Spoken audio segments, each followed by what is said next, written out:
जीवन बगिया ऐसी उलझी, फूलोगे कम कांटे ज्यादा, सिमटा जीवन डूबी सांसें, आना है तो अब भी आजा।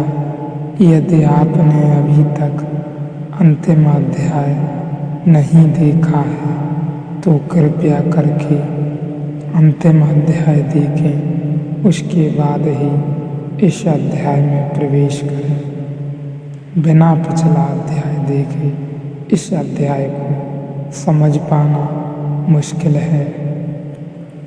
अविनाशी कोई चीज आपने देखी जिसको आप कह सकें यह कभी नहीं मिटती। बाहर तो हम नहीं देख सकते, क्योंकि बाहर जिस माध्यम से हम देखते हैं वह माध्यम ही अविनाशी नहीं है। जिस आँख से हम देखते हैं वही विनाशवान है, इसलिए विनाशवान से अविनाशी नहीं देखा जा सकता। यह तो बहुत सीधी सी बात है। आँख अपने से ज़्यादा बड़े को नहीं देख सकती। आँख अपनी सीमा के भीतर देख सकती है। आँख खुद ही विनाशशील है, इसलिए विनाशशील को देख सकती है। कान खुद विनाशशील है, इसलिए विनाशशील को सुन सकता है।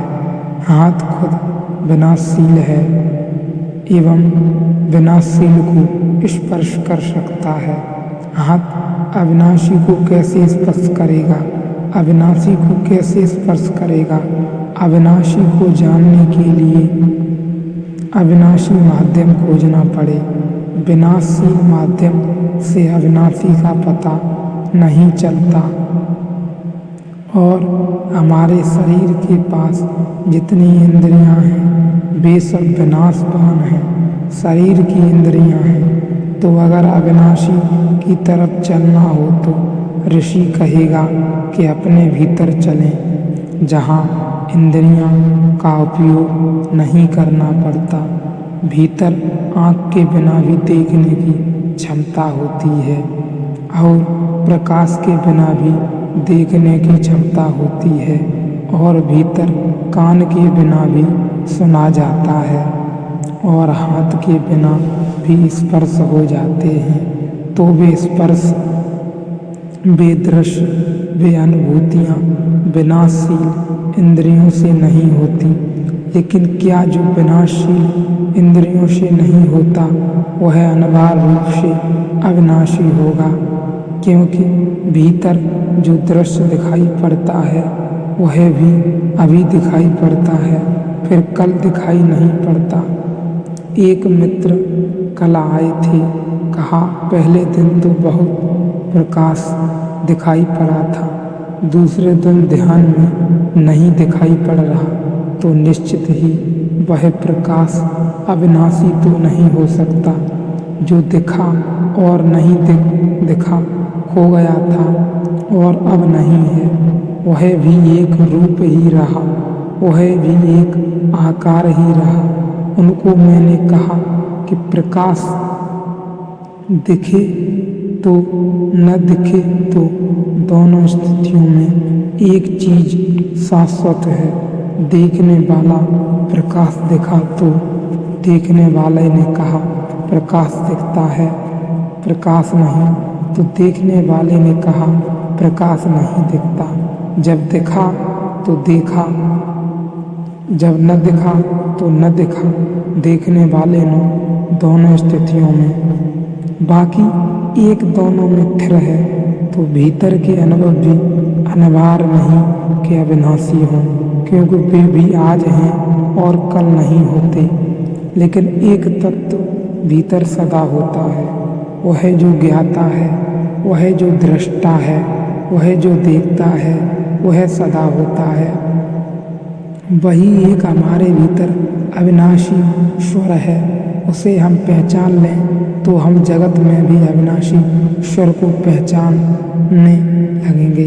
उसके अलावा शेष सब विनाशशील है।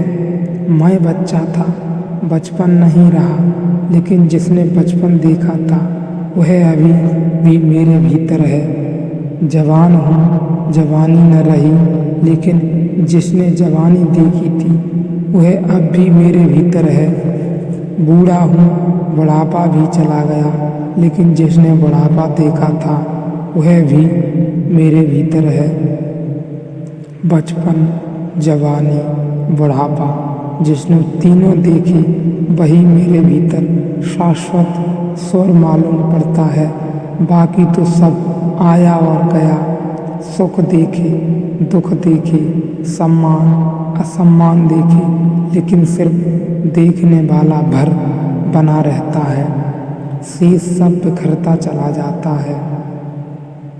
इस देखने वाले को अगर हम थोड़ा खोज लें तो हमें पता चलेगा इस देखने वाले ने जन्म भी होते देखा, और हमें पता चलेगा कि यह देखने वाला मृत्यु को भी होते देखेगा। तब हमने एक शाश्वत कहीं स्वर को पकड़ लिया। बस यह एक स्वर हमारे हाथ में आ जाए तो यह सारा जगत तत्काल शाश्वत हो जाता है कि जहाँ भी शाश्वत है हम उसे पहचान लेंगे, और जहाँ अशाश्वत है उसे हम पहचानने लगेंगे। तब रूप सभी अशाश्वत रह जाते हैं और पीछे छिपा हुआ अरूप शाश्वत हो जाता है, जिसका कोई रूप नहीं। तथ्य रूप है और सत्य अरूप है, इसलिए विज्ञान की जो परिभाषा है तथ्य की, धर्म की, सत्य की परिभाषा उससे ज़्यादा गहन है और ज़्यादा पारगामी है। ब्रह्मा सत्य, अनंत और ज्ञान रूप है। सत्य है, यथार्थ, अविनाशी है, अनंत है, उसकी कोई सीमा नहीं, क्योंकि जिसकी भी सीमा हो वह नाश को उपलब्ध हो जाएगा। असल में सीमा से ही विनाश शुरू होता है। सीमा ही सड़ने लगती है, सीमा ही सड़ने लगती है, क्योंकि सीमा से आप किसी और से संबंधित होते हैं और वहीं संघर्ष है। अगर आपका शरीर असीम हो तो मृत्यु नहीं घट सकती है, क्योंकि असीम शरीर से ही आप किसी और से संबंधित होते हैं। आपका शरीर असीम शरीर का अर्थ यह हुआ कि आपके बाहर अब कुछ भी नहीं है। आप मरेंगे भी तो किस में मरेंगे? मृत्यु प्रवेश भी करेगी तो कैसे करेगी प्रवेश? मृत्यु का संदेश वाहक भी कोई न हो सकेगा। कोई बीमारी कुछ भी आपके अतिरिक्त नहीं है तो आप मर नहीं सकते हैं। शरीर मरता है क्योंकि शरीर के बाहर बहुत कुछ है जिससे वह 24 घंटे संघर्ष में है।